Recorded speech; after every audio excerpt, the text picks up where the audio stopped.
Hello दोस्तों। तो चलिए हम लोग ले आए हैं आपके लिए फिर से एक तड़कता भड़कता क्लास, इसमें कि हम लोग जो है जीएस को पढ़ रहे थे थ्रू पीवाईक्यूज, जो कि बेनिफिशियल है आपके। आपको पता ही है जो कि बेनिफिशियल है आपका सीजीएल हो गया, सीएचएसएल हो गया, एसएससी के किसी भी एग्जाम से जिसमें कि जीके जिस पूछा जाता है तो उसके लिए बेनिफिशियल है। ठीक है। अरे यार, आज तो हिंदी सॉरी इंग्लिश में हिंदी इसको मैं हिंदी में लिखना भूल गया। कोई नहीं, थोड़ा सा मैनेज कर लीजिएगा। ठीक है, वैसे मैं इसको हिंदी में भी एक्सप्लेन कर दूंगा। अच्छा, जो लोग इस चैनल पे पहली बार आ रहे हैं उससे एक थोड़ा सा रिक्वेस्ट है कि आप अगर इसने आपने इस वीडियो पे क्लिक किया है तो मैं आपसे रिक्वेस्ट करता हूँ कि कम से कम 10 से 15 मिनट आप इस वीडियो को देखो। ठीक है। उसके बाद आपके लिए लेक्चर कितना बेनिफिशियल होगा या फिर आपने ऐसा पहले कभी नहीं पढ़ा होगा, इस बात का मैं दावा देता करता हूँ। ठीक है। और इसको पढ़ने के बाद आपके साथ साथ सिर्फ हम लोग यहाँ पीवाईक्यू से डिस्कस नहीं करते, साथ में आपका थ्योरी भी हो जाता है। बाकी आप लोग कीजिए, कम से कम 10-15 मिनट पढ़िए।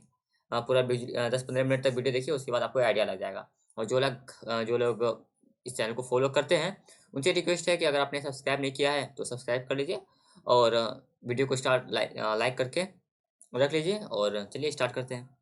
बहुत हो गया इंट्रो। तो ये हम लोग का लेक्चर नंबर 3 होने वाला है। और इससे पहले हम लोगों ने मतलब क्लास 2 लेक्चर अपलोड कर दिया। अगर आपने नहीं देखा है तो प्लेलिस्ट में है, आप प्लेलिस्ट फॉलो करके देख सकते हैं या फिर चैनल पे वीडियो पड़ा है वहाँ से आप देख सकते हैं। तो our first question is, Prithviraj Chauhan defeated Mohammad Ghori. मतलब पृथ्वीराज चौहान ने मोहम्मद गौरी को डिफीट किया in the battle in the year dash but lost to him the following year. मतलब पृथ्वीराज चौहान ने मोहम्मद गौरी को हराया था। ठीक है, किसी साल में हराया था और उसके अगले ही साल, फॉलोइंग ईयर का मतलब क्या होता है, उसके बाद साल, मतलब उसके अगले ही साल वो फिर हार गया। चलिए, क्या है पूरा पूरा मामला, करते हैं पोस्ट का पोस्टमार्टम, पूरा इन्वेस्टिगेशन करते हैं। ठीक है। तो अब हम लोग यहाँ पे जो है ना पृथ्वीराज चौहान से, वैसे मैंने पहले भी कल शायद कल ही के लेक्चर में था इससे क्वेश्चन, तो उसमें भी थोड़ा डिस्कस किया था और बाकी का डिस्कस यहाँ से हम लोग कर लेते हैं जो कि हम लोग वहाँ पे नहीं कर पाए थे। तो आज हम लोग करने वाले हैं पृथ्वीराज चौहान पे पूरा पूरा बात कि इस पे अब आपका जो भी क्वेश्चन बनेगा ना, वो मैंने जो कल पढ़ाया था और आज जो बता रहा हूँ इन्हीं में से क्वेश्चन बनेगा अगर पृथ्वीराज चौहान से क्वेश्चन बना। सबसे पहले हम लोगों ने इसका डिस्कस कर लिया था, इसके फाउंडर कौन थे। फाउंडर वासुदेव थे। ठीक है। और इसका जो कैपिटल क्या था, दिल्ली था। ये सब हम लोगों ने डिस्कस कर लिया है, तो इसको यहाँ पे मैं लिख नहीं रहा हूँ। अब पृथ्वीराज चौहान पे थोड़ा फोकस करते हैं। तो सबसे पहले इसका जो है, ये जो है आपका जो है लास्ट एंड ग्रेटेस्ट, मतलब अंतिम और महान शासक थे किसका, चौहान डायनेस्टी का। और चौहान डायनेस्टी होता कहाँ था, दिल्ली में इसका कैपिटल था। और जिसके कि फाउंडर वासुदेव थे, यानी कि जिसके संस्थापक वासुदेव थे। अब देखो होता हुआ क्या, इसके एक कोर्ट पोएट थे। अब कोर्ट पोएट क्या होता है, कोर्ट पोएट मतलब होता है दरबार में दरबारी कवि, इसको हिंदी में बोलते हैं। और साथ में कोर्ट पोएट भी थे और एक दोस्त भी थे इसके, फ्रेंड, प्रिय मित्र जिसको बोलेंगे, फ्रेंड थे, बेस्ट फ्रेंड लिख लो आप। चंद्र बरदाई कौन थे ये, चंद्र बरदाई। यहाँ से मैंने वो कल वाला लेक्चर मैंने यहाँ पे ये सब मैंने नहीं बताया था वहाँ पे। ठीक है। तो यहाँ पे हम लोग बाकी का यहाँ पे कर रहे हैं। इसका एक कोर्ट पोएट था या फिर दोस्त था, दोनों बोल लो, दोस्त भी था कोर्ट पोएट भी था पृथ्वीराज चौहान का। अच्छा, इसका नाम पृथ्वीराज थर्ड भी है। ठीक है, पृथ्वीराज थर्ड या पृथ्वीराज चौहान दोनों है। तो इसका कोर्ट पोएट या फ्रेंड है चंद्र बरदाई, जिसने लिखा था एक एपिक। एपिक क्या होता है, एपिक होता है महाकाव्य, हिंदी में बोलते हैं इसको। वो है आपका पृथ्वीराज रासो, पृथ्वीराज रासो। मतलब इसमें क्या है ना, पृथ्वीराज के बारे में लिखा हुआ है। तो इसी में इसमें इसने जितना भी ये 1191 में जो हुआ था तराइन का पहला युद्ध, फिर तराइन का दूसरा युद्ध, ये दोनों इसमें वन है। इसका इसमें सब मेंशन है इसके बारे में। अच्छा, इसका आंसर हो जाएगा 1191, जिसमें कि मोहम्मद गौरी, सॉरी 1191 में क्या हुआ था, मैं लिख देता हूँ यहाँ पे, फर्स्ट बैटल ऑफ तराइन हुआ था। तराइन का पहला युद्ध, फर्स्ट बैटल ऑफ तराइन, ये हुआ था किसके किसके बीच में, गौरी के बीच में और पृथ्वीराज चौहान के बीच में। ठीक है, जिसमें कि पृथ्वीराज चौहान जीत गए थे और गौरी हार गया था, जिसमें कि जिसके बाद क्या हुआ था, पृथ्वीराज चौहान ने गौरी को बंदी बनाकर अपने जेल में जो भी है वहां रखा था। तो पृथ्वीराज चौहान की जैसे मम्मी को पता चला, इसकी माँ को, तो इसकी माँ ने इसे कहा कि आज़ाद कर दो गौरी को। ठीक है। तो गौरी फिर क्या किया, अगले साल 1192 में second battle of Prithviraj sorry second battle of Tarain लड़ा गया, है ना। ये मैंने वहां बता दिया था। अगले साल में क्या हुआ, सेकेंड बैटल ऑफ तराइन लड़ा गया, जिसमें से गौरी जीत गया और पृथ्वीराज चौहान हार गया, ये हुआ था। ठीक है। और इसमें मदद किसने किया था, जयचंद ने किया था। जयचंद ने क्यों किया था कि इसकी जयचंद की यहाँ पे मैं थोड़ा सा लिख देता हूँ, 1194 में हुआ था आपका battle of Chandawar. Battle writing के लिए थोड़ा सा ये होता है चंदावर। आपका 1194 में हुआ था बैटल ऑफ चंदावर, जो किसके किसके बीच में हुआ था, गौरी और आपका इसके क्या बोलेंगे, जयचंद। गौरी और जयचंद के बीच में हुआ था, और जिसमें से गौरी जीत गया था और जयचंद हार गया था। अब जयचंद की एक बेटी थी संयोगिता, और जयचंद जो है ना कंटेम्प्रेरी थे पृथ्वीराज चौहान के। अब पृथ्वीराज चौहान जो है संयोगिता से प्रेम करते थे, लेकिन जयचंद इसके खिलाफ था। इसीलिए क्या हुआ कि जब इसका स्वयंवर रखा गया था ना संयोगिता का, तो संयोगिता के स्वयंवर में सब जितने भी राजकुमार थे उनको निमंत्रित मतलब बुलाया गया था, लेकिन पृथ्वीराज चौहान को नहीं बुलाया गया था। लेकिन क्या किया पृथ्वीराज चौहान, फिर भी जबरदस्ती आके संयोगिता को उठा के लेकर चला गया था, जिसके कारण जयचंद को उससे बहुत गुस्सा आया, और इसने क्या किया, जयचंद ने गौरी को आमंत्रित किया पृथ्वीराज चौहान पर अटैक करने के लिए। ठीक है, तो वही हुआ था, उत्तरायण का पहला युद्ध हुआ था, जिसमें कि गौरी ने पृथ्वीराज चौहान पे अटैक किया लेकिन हार गया। फिर क्या किया इसने, सेकेंड बैटल में इसने, नहीं नहीं सॉरी, ये सेकेंड बैटल में नहीं, पहला उत्तरायण का युद्ध हुआ था ना, इसमें गौरी ने खुद से आक्रमण किया था। 1182 में जो सेकेंड बैटल ऑफ उत्तरायण हुआ था, इसमें इसने गौरी सॉरी जयचंद ने गौरी को आमंत्रित किया और बोला कि मैं तुम्हारा साथ दूंगा। ठीक है, तो जब इसने ये बोला कि मैं तुम्हारा साथ दूंगा, लेकिन हुआ क्या ना, सेकेंड बैटल ऑफ उत्तरायण में गौरी से जयचंद ने गौरी का कुछ खास साथ दिया नहीं। इस बात से गौरी जो नाराज हो गया, और जब पृथ्वीराज चौहान को जब हराया 1182 में, सेकेंड बैटल ऑफ उत्तरायण के बाद ही 2 साल के अगले 2 साल के बाद ही चंदावर का युद्ध हुआ, जिसमें कि गौरी ने जयचंद को भी हरा दिया, क्योंकि इसने कहा था कि मैं तुम्हारा साथ दूंगा, लेकिन दिया नहीं था, बस इनवाइट करके रख छोड़ दिया था। इसीलिए चलो यही था। और पृथ्वीराज चौहान के बीच में अगर पृथ्वीराज चौहान से क्वेश्चन बनता है तो बस इतना सही बनेगा, जो कि मैंने यहाँ पे लिख दिया है। और बाकी पृथ्वीराज रासो में भी कुछ अलग ही कहानी चल रहा है।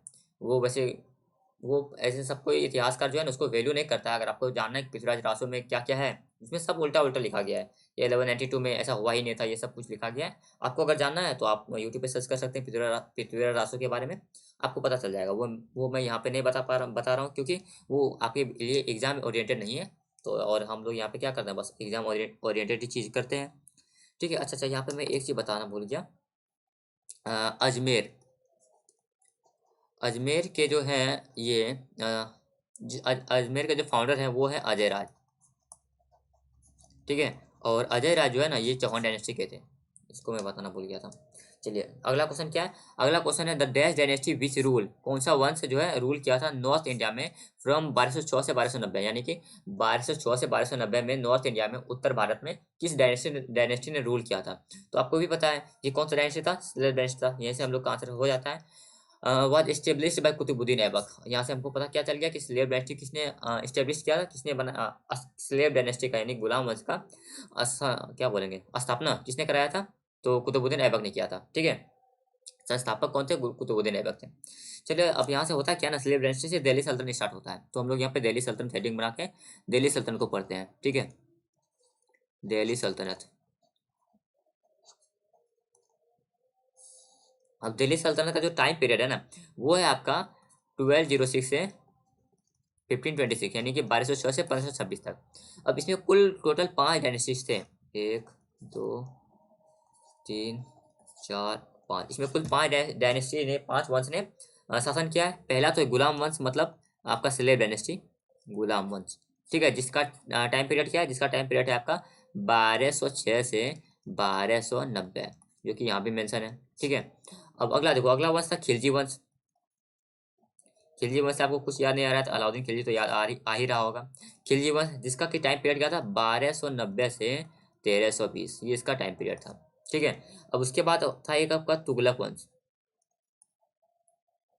आपको तुगलक वंश याद आ रहा होगा क्योंकि इसका सबसे महान रूलर है मोहम्मद बिन तुगलक, वो याद आ रहा होगा।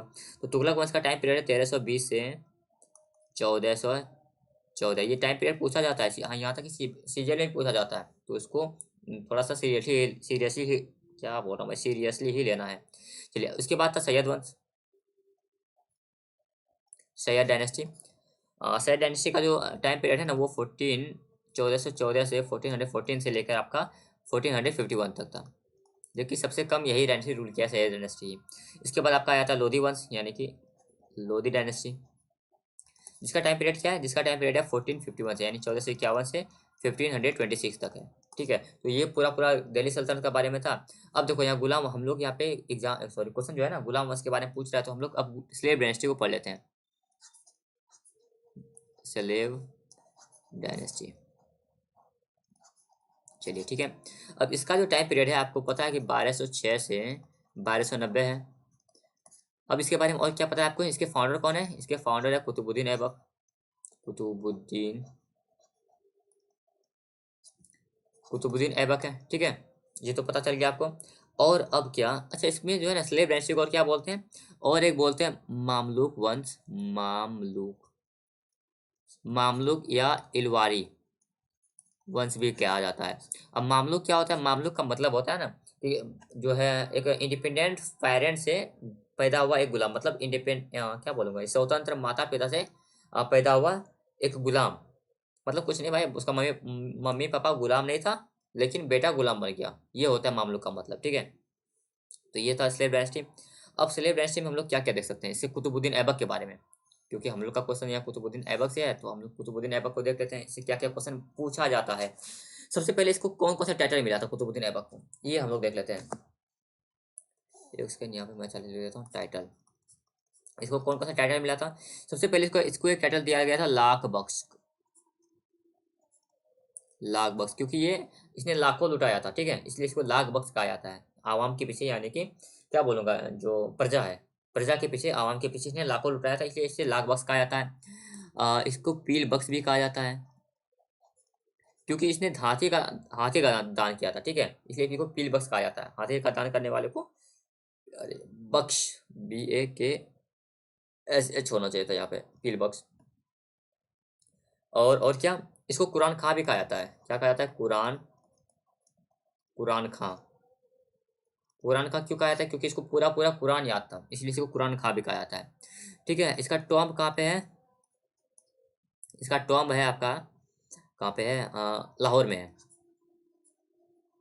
इसका टॉम्ब लाहौर में है। और क्या,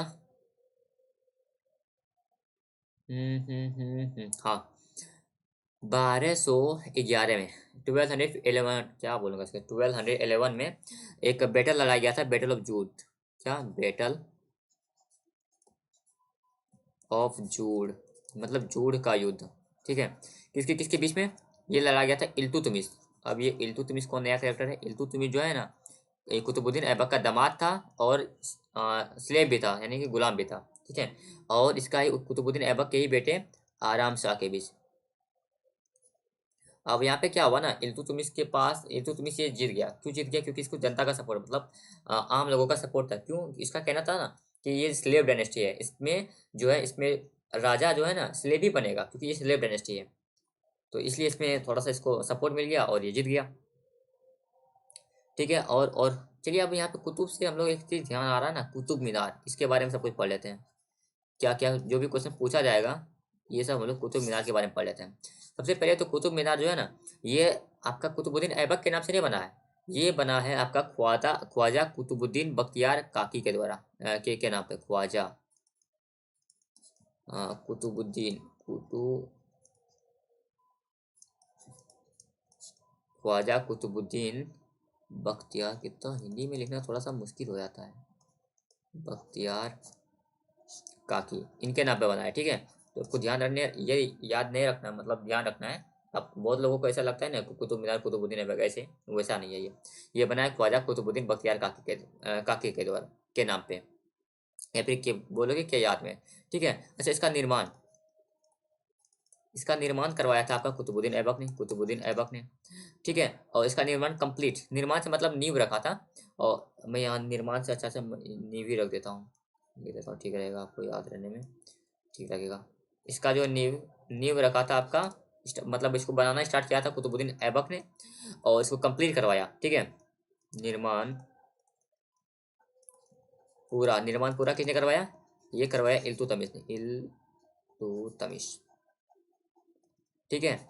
और इससे क्या बन सकता है, हाँ, और इसका एक ना, इसका क्या हुआ था, लाइटनिंग के कारण इसका ऊपरी मंजिल डैमेज हो गया था, तो ऊपरी मंजिल को इसका पुनर्निर्माण कराता है, ऊपरी मंजिल को फिर से इसको निर्माण कराना पड़ा, वो क्या था आपका, फिरोज शाह तुगलक ने, क्योंकि लाइटनिंग के कारण, बिजली गिरने के कारण इसका ऊपरी मंजिल जो है खराब हो गया था, तो उसको फिर से सही करवाया गया था फिरोज शाह तुगलक के द्वारा, ठीक है। और क्या, और इसका फिर से एक बार मरम्मत करवाया था, इसका पूरा पूरा मरम्मत करवाया था इसने, सिकंदर लोदी ने, सिकंदर लोदी ने करवाया था, ठीक है। चलिए, बस इतना सा इसमें मुझे बताना था, जो कि आई होप कि क्यों, नहीं तो इसको फिर ना और बड़ा बन जाएगा ये, तो उतना बड़ा हम लोग को उसको करना नहीं है। पूछ रहा है who started the magazine Kesari. Kesari जो है ना ये बाल गंगाधर तिलक का, कहाँ चला गया मेरा ये, हाँ इसका है केसरी, किसका है, बाल गंगाधर तिलक का। एक मैगजीन का नाम है बाल गंगाधर तिलक को हम लोग क्यों याद रखते हैं, क्योंकि इसने दिया था Swaraj is my birth right, मतलब स्वराज हमारा जन्मसिद्ध अधिकार है, ये अपना नारा दिया था इसने। ठीक है, अगला क्वेश्चन है who appoint the advocate general of state. Appoint कौन करता है, ऑब्वियस सी बात है एडवोकेट जनरल ऑफ स्टेट है, स्टेट में जो है जितना भी चीज होता है वो गवर्नर ही अपॉइंट करता है, तो इसका आंसर हो गया। चलिए अब ये देख लेते हैं एडवोकेट जनरल ऑफ स्टेट ये है किस आर्टिकल में, तो एडवोकेट जनरल ऑफ स्टेट है आपका आर्टिकल 165 में, आर्टिकल 165 में। गवर्नर किस में है, आर्टिकल अनुच्छेद आपका 153 में है। चलिए चीफ मिनिस्टर, तो चीफ मिनिस्टर किस में, शायद वन में चीफ मिनिस्टर का मुझे याद नहीं आ रहा, इसको हटा दी। ये देख लेते हैं चीफ आपका ये chief justice of high court, ये है आपका आर्टिकल 217 सब क्लॉज 1 में, आर्टिकल 217 सब क्लॉज 1 में है। ठीक है, प्रेसिडेंट ऑफ इंडिया आर्टिकल हो जाएगा आपका ये 52, और इसका आप लोग थोड़ा बता दीजिएगा क्योंकि मुझे भी ध्यान नहीं आ रहा है। चलिए अगला बढ़ते हैं, अगला क्वेश्चन है in which form of government ruler are directly elected by the people of India country. मतलब in which form of government, किस गवर्नमेंट में रूलर्स आर डायरेक्टली, मतलब रूलर जो है डायरेक्टली इलेक्टेड होते हैं by the people from the of the country. तो ये कहाँ कहाँ पे होता है, इंडिया में भी ऐसा ही होता है ना, और इंडिया क्या है, इधर डेमोक्रेटिक कंट्री है। ठीक है, अब देखो डेमोक्रेसी का क्या मतलब है, डेमोक्रेसी का मतलब है आप जिसे इलेक्ट करोगे, आपका आपके ऊपर मतलब क्या बोलूंगा, राजा को आप इलेक्ट करते हो ऐसे समझ लो, राजा को आप चुनते हो। ठीक है, कि कौन हमारे लिए काम करेगा, ये डेमोक्रेसी में होता है। अच्छा डिक्टेटरशिप में क्या होता है, डिक्टेटरशिप में क्या होता है ना, इसमें होता है जितना भी रूल बनेगा, जितना भी रूल बनाएगा वो एक ही आदमी बनाएगा, ये होता है डिक्टेटरशिप। जितना भी रूल है वो एक ही आदमी बनाएगा, मतलब मन है तो बना दिया, वो डिक्टेटरशिप होता है। और ऑटोक्रेसी में क्या होता है, ऑटोक्रेसी का मतलब समझ लो एक राजा राजा टाइप का, और राजा में इसमें डिक्टेटरशिप में अंतर क्या होता है, इसमें जो है ना जितना भी डिसीजन होता है वो एक ही आदमी लेता है, लेकिन ऑटोक्रेसी में क्या होता है, ठीक है वो राजा ही ले रहा है, मतलब राजा ही राज कर रहा है, लेकिन इसमें भी मंत्री लोग होते हैं ना जो कि सलाह देते हैं, तो ये अंतर है इसमें। और रिपब्लिक का मतलब सबको पता है, रिपब्लिक का मतलब क्या होता है, हम लोग इलेक्ट करते हैं, और जो हम लोग पे राज करेगा ना, जो सुप्रीम पावर होगा, सुप्रीम पावर कौन होता है, कोई बर्थ राइट नहीं होता, मतलब जन्म से ही कोई सुप्रीम पावर नहीं होता है, उसको हम लोग इलेक्ट करते हैं। जो भी सुप्रीम पावर होगा सबसे ऊपर होगा उसको हम लोग इलेक्ट इलेक्ट मतलब चुनते हैं, ये होता है रिपब्लिक का मतलब। तो इसीलिए इंडिया जो है रिपब्लिक भी है, क्योंकि हम लोग यानी कि सबसे ऊपर कौन है, बोलो पीएम, या फिर आप प्रेसिडेंट बोलो, और इसको क्या करते हैं हम लोग इनडायरेक्टली या डायरेक्टली चुनते हैं, तो इसलिए India is a republic country. चलो अगला, India is located to the north pole of, India का पूरा पूरा पोल वोल पूछा है तो पूरा पूरा ही पढ़ लेते हैं। देखो स्टार्ट होता है ये कहानी ग्लोब से। ठीक है, अब ग्लोब क्या होता है, बहुतों को तो ये नहीं पता होगा, ये होता है मॉडल ऑफ अर्थ। ठीक है, और ग्लोब दिया किसने था, ये दिया था आपका बेहम ने, बेहम ने दिया था। इतना तो ग्लोब से हो गया क्लियर। अब देखो ग्लोब से क्लियर हो गया ना, मैं यहाँ पे दो वो बना ही देता हूँ। एक लाइन होता है यहाँ पे होता है आपका नॉर्थ पोल, यहाँ पे होता है आपका साउथ पोल।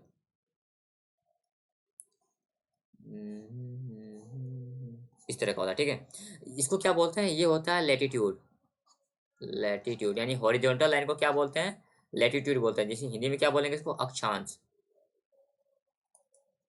ठीक है, और एक होता है वर्टिकल लाइन, ऐसे, अरे यार थोड़ा सा मैनेज करना, ऐसा कुछ होता है, ये होता है आपका वर्टिकल लाइन, इसको क्या बोलते हैं, लॉन्गिट्यूड बोलते हैं, लॉन्गिट्यूड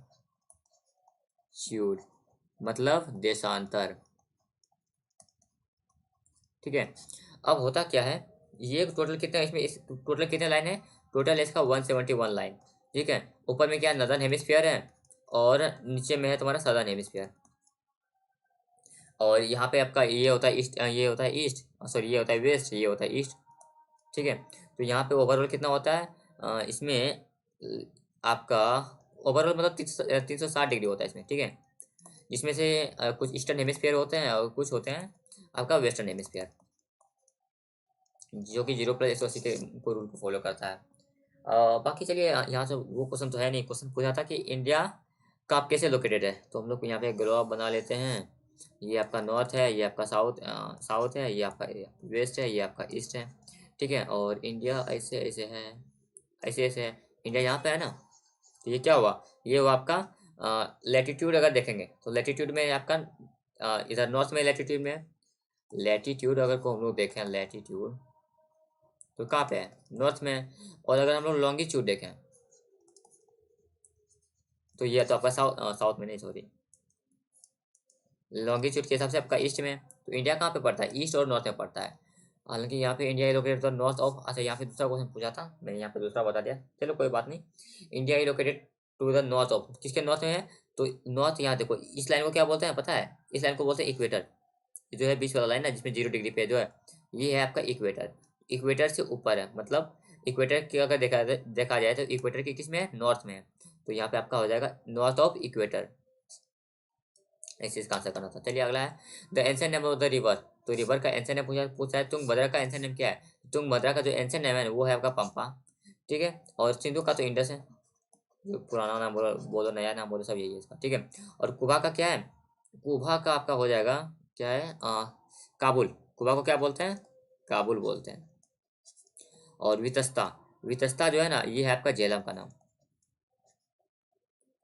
झेलम। और एक आपका पूछा गया था पुरुषनी, ठीक है, पुरुषनी, ये किसका नाम है, ये है आपका रवि का, सॉरी रवि नहीं रावी का। और एक है अस्किनी, ये भी पूछा गया था, अस्किनी आपका चेनाब का नाम है। ठीक है, इसको यहाँ पे रखते हैं, अगला देखते हैं। Slate is a type of rock, slate किस टाइप का रॉक है, तो स्लेट जो है ना एक मेटामॉर्फिक रॉक है। अब मेटामॉर्फिक रॉक होता क्या है, देखो जनरली 3 टाइप का रॉक होता है, एक इग्नियस, एक आपका सेडिमेंट्री, एक मेटामॉर्फिक। तो इग्नियस रॉक क्या होता है, इसको बोलते हैं आग्नेय चट्टान, इसको बोलते हैं आग्नेय, इसको बोलते हैं औषधि सेडिमेंट्री को, इसको बोलते हैं कायांतरित।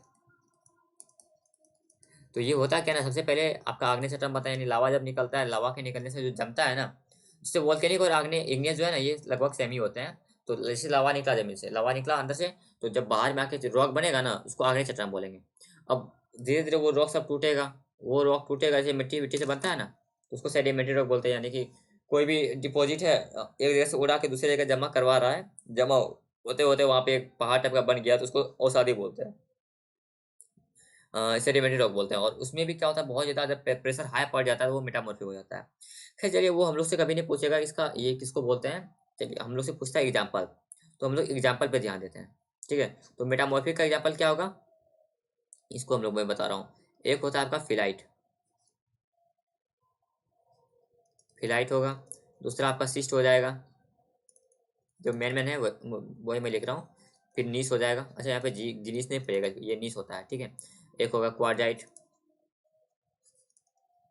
क्वार्जाइट, और एक हो जाएगा आपका मार्बल, ये सब। ठीक है, और सेडिमेंट्री का एग्जांपल देख लेते हैं। अब सेडिमेंट्री का क्या क्या होगा, सबसे पहले तो सैंडस्टोन, सैंडस्टोन, उसके बाद लाइमस्टोन, चूना पत्थर, ये होता है बालू पत्थर, ये होता है चूना पत्थर। और एक होगा आपका सेल।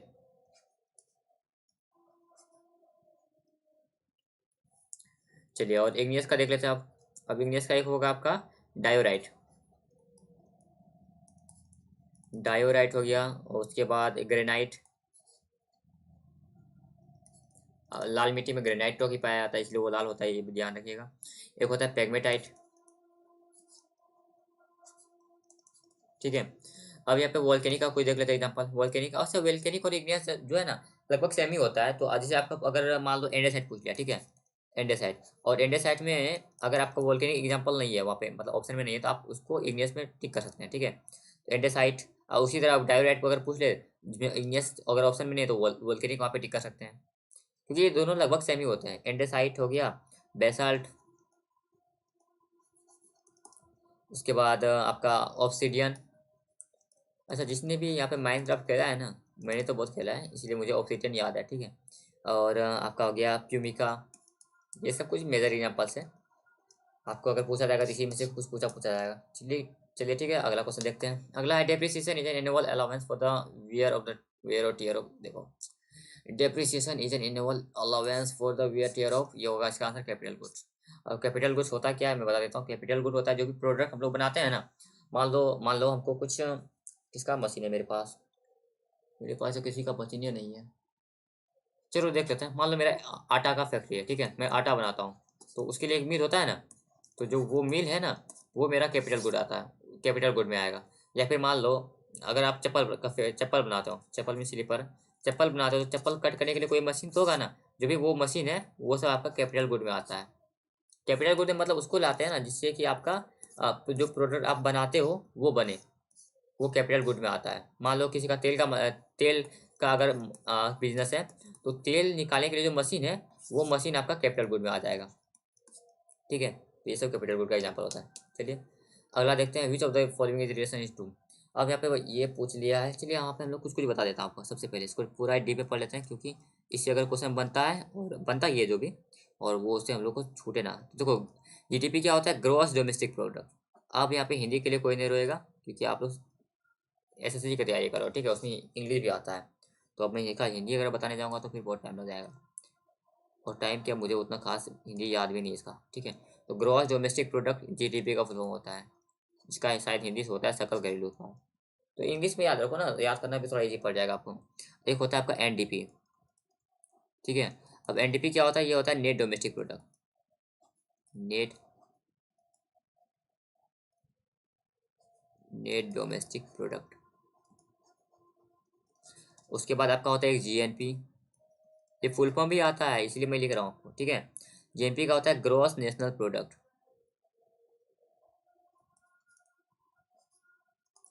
ग्रॉस नेशनल प्रोडक्ट, ठीक है। उसके बाद आपका होता है एनएनपी, एनएनपी होता है आपका नेट नेशनल प्रोडक्ट,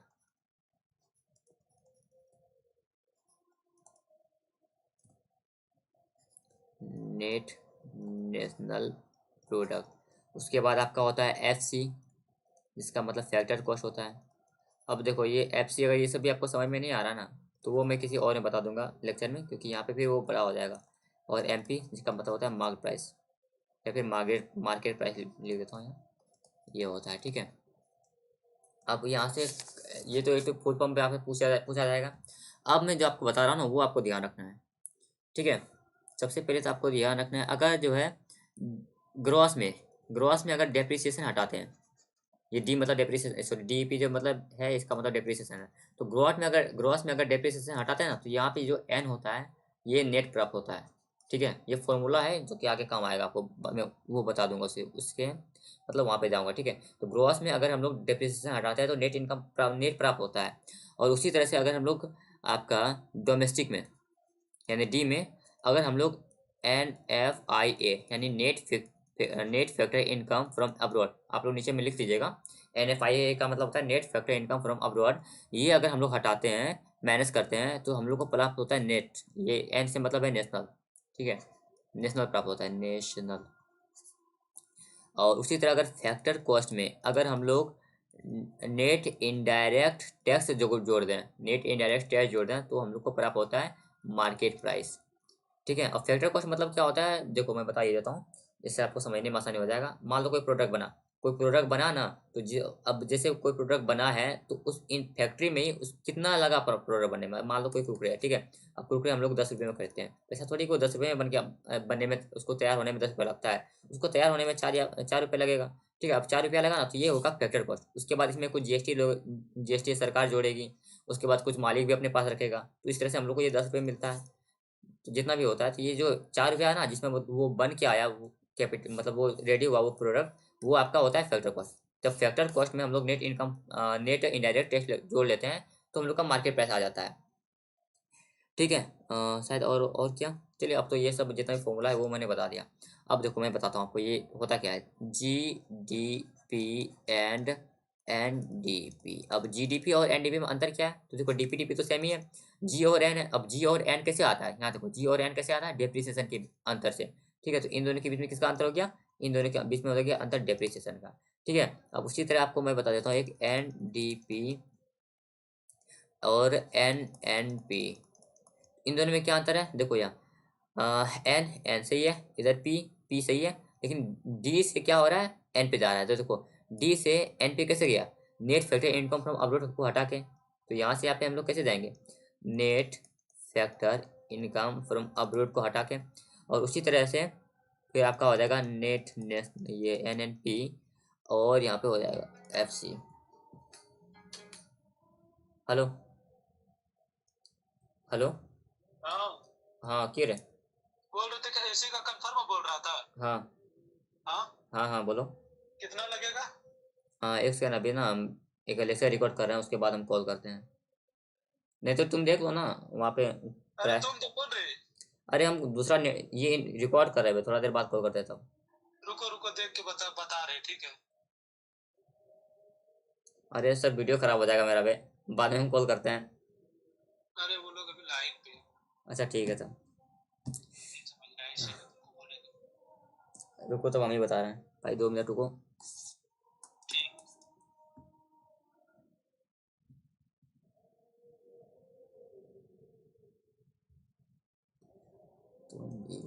मेरा पूरा पूरा जानता है, अभी हम आधा लेक्चर रिकॉर्ड कर चुके हैं, अब उसमें अगर हम लोग कट वर्ड लगाएंगे तो फिर दिक्कत हो जाएगा ना। कहाँ से कहा था? हाँ SC होगा ना, हाँ SC2। नहीं रे, वहां से रे, सिकंदराबाद तो हावड़ा। हाँ भाई SC मतलब सिकंदराबाद ही हुआ। हाँ। हमको याद है शायद 2300 या 2200 कुछ पड़ता है, हमको उतना ध्यान तो है। 55 रुपया पड़ रहा है, दिखा रहा है इसमें। कितना? 2155। कहाँ पे कौन सा ट्रेन है बे? फलकनुमा तो मिल ही नहीं रहा, इतना सारा ट्रेन है इधर, इतना सारा ट्रेन है ना, फलकनुमा यहाँ मिला। हाँ इधर है 12704 गाड़ी नंबर। हमको दिखाइए नहीं रहा है अभी कुछ, SSM लिख दिए हैं। अच्छा तो मर जाए। सिकंदराबाद तो हावड़ा लिखो, अपने आएगा 12704 गाड़ी नंबर। नहीं हम वहाँ SSM लिख दिए थे।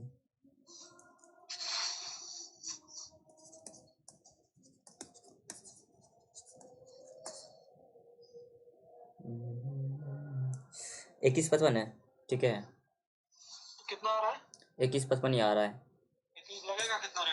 तो इसमें ज़्यादा नहीं पड़ता है, इसमें तो इसी पे से इसी में ही निकल जाएगा, लगभग मान लो ना कि 2200 में निकल जाएगा।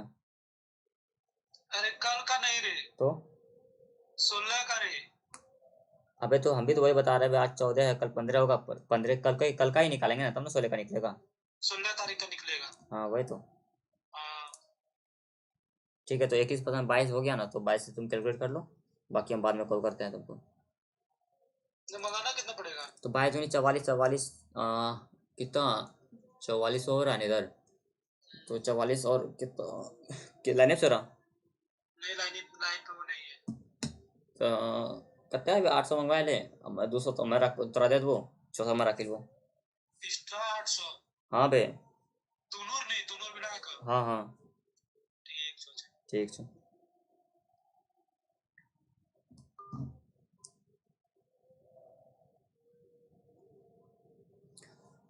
सॉरी गाइस, थोड़ा सा दूसरा काम भी करना पड़ता है, समझा करो, पैसा चाहिए होता है ना इसीलिए। और यहाँ पे लेक्चर में बीच में कट नहीं लगा सकता, नहीं तो फिर वो लेक्चर ख़राब हो जाता है, इसीलिए मैं यहाँ वीडियो मैंने रोका नहीं था, ठीक है। तो जो भी आपको थोड़ा सा ये हुआ उसके लिए माफ़ी चाहेंगे। तो देखो NNP और फैक्टर कॉस्ट पे जो होता है, अब NNP मतलब क्या होता है, नेट नेशनल प्रोडक्ट, और factor net national product factor cost पे, और आपका ग्रॉस नेशनल प्रोडक्ट किसमें, मार्केट प्राइस पे। अंतर क्या होता है, तो यहाँ देखो नेट से ग्रॉस पे जा रहे हैं ना, तो नेट से ग्रॉस कैसे जाते हैं, नेट से ग्रॉस जाते हैं, आपका यहाँ से देख लो, नेट से ग्रॉस कैसे गए हैं, डेप्रिसिएशन का अंतर होता है, मतलब मूल्य ह्रास का अंतर होता है, तो यहाँ पे डेप्रिसिएशन लग जाएगा, और फैक्टर कॉस्ट से मार्केट प्राइस, ये कैसे होगा, तो फैक्टर कॉस्ट से मार्केट प्राइस कैसे आते हैं, net income tax sorry net indirect tax को जोड़ के, NIT को जोड़ के, ये होता है आपका। अभी ये आपको बिल्कुल पल्ले नहीं पड़ा होगा, जब एग्जाम में क्वेश्चन आएगा ना, या फिर जब आप प्रैक्टिस करोगे तो वहाँ आपको ये समझ में आएगा। अब यहाँ देखो विच of the following is true, GDP GNP से GDP हो रहा है, ठीक है ना, तो GNP से GDP अब नेट से डोमेस्टिक पे जा रहा है, ठीक है, तो नेट से डोमेस्टिक कैसे जा रहा है, तो देखो नेट से डोमेस्टिक जाने के लिए डिप्रिसिएशन माइनस करना पड़ता है, तो देखो यहाँ पे क्या हो रहा है, मल्टीप्लाई करा नेट फैक्टर इनकम, तो ये तो डायरेक्ट गलत होगा क्योंकि मल्टीप्लाई तो ऑप्शन ही में ही नहीं है। अगला देखो GNP से GDP जा रहा है, तो नेट से डोमेस्टिक पे जा रहा है, और नेट से जब डोमेस्टिक पे जाएगा डिप्रिसिएशन माइनस होना होता है, इसमें क्या किया है, माइनस नेट फैक्टर इनकम किया है, जबकि डिप्रिसिएशन माइनस होता, तो ये तो वैसे ही गलत हो गया।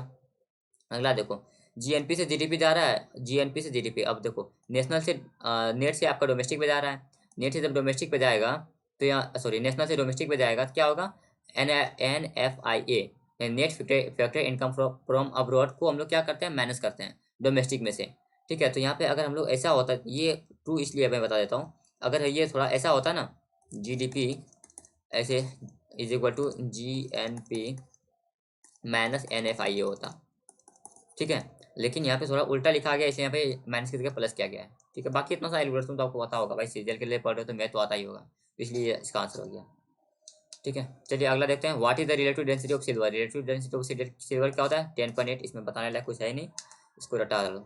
अच्छा, पावर ऑफ लेंस डायोप्टर होता है। ठीक है, इसलिए यहाँ पे डी लिखा गया है। लेंस का पावर क्या होता है, डायोप्टर होता है ना, इसलिए यहाँ पे डी लिखा गया है। अच्छा, क्या लिखा हुआ है, द पावर ऑफ लेंस से यहाँ पे वही आंसर है क्या, अजीब बात है। चलो, इतना कुछ सस्ता क्वेश्चन भी रहता है।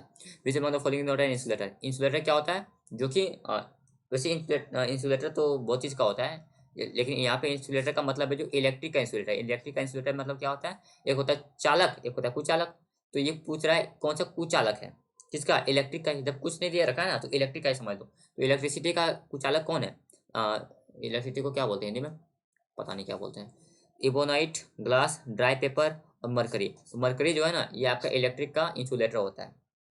एक होता है कंडक्टर, एक होता है इंसुलेटर। ठीक है, इस तरह से आप इसका आंसर कर सकते थे। चलिए अगला है वाटर सोल्यूबल विटामिन। विटामिन जो होता है ना, ये आपका डिस्कवर किया था फंक ने। ठीक है, और विटामिन दो टाइप का होता है, एक होता है आपका वाटर सोल्यूबल, एक होता है आपका फैट सोल्यूबल। वाटर सोल्यूबल में क्या होता है आपका BC। ठीक है, और फैट सोल्यूबल में क्या होता है कीड़ा। याद करने का भी तरीका मैंने बता दिया है। ठीक है, तो ये याद रहेगा आपको। चलिए देख लेते हैं आप कुछ कुछ नाम।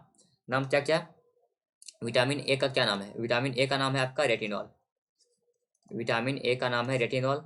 और विटामिन डी का नाम है कैल्सीफेरॉल, कैल्सीफेरॉल। ठीक है, विटामिन डी का कैल्सीफेरॉल हो गया। और विटामिन सी का एस्कॉर्बिक एसिड, विटामिन सी का होता है एस्कॉर्बिक, विटामिन सी का एस्कॉर्बिक एसिड। ठीक है, और क्या, विटामिन ई नहीं है ना यहाँ पे, ई का होता है आपका टोकोफेरॉल, टोकोफेरॉल, ये ध्यान रखना, ये पूछा जाता है। और के का नेप्थोक्विनिन, नेप्थोक्विनॉन, या फिर इसको फाइलोक्विनाइन बोलते हैं, फाइलोक्विनाइन।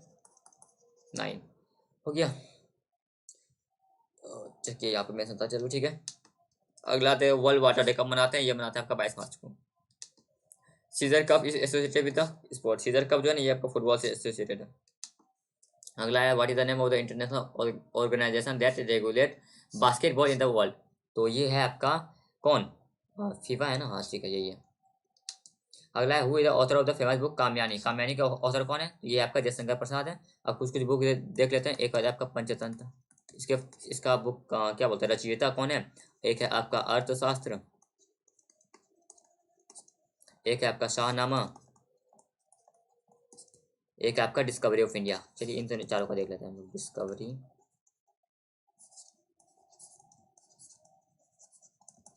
Of India. देखो पंचतंत्र के फाउंडर, पंचतंत्र के जो है, ये आपका विष्णु शर्मा है फाउंडर। पता नहीं मुंह से फाउंडर क्यों निकल जाता है।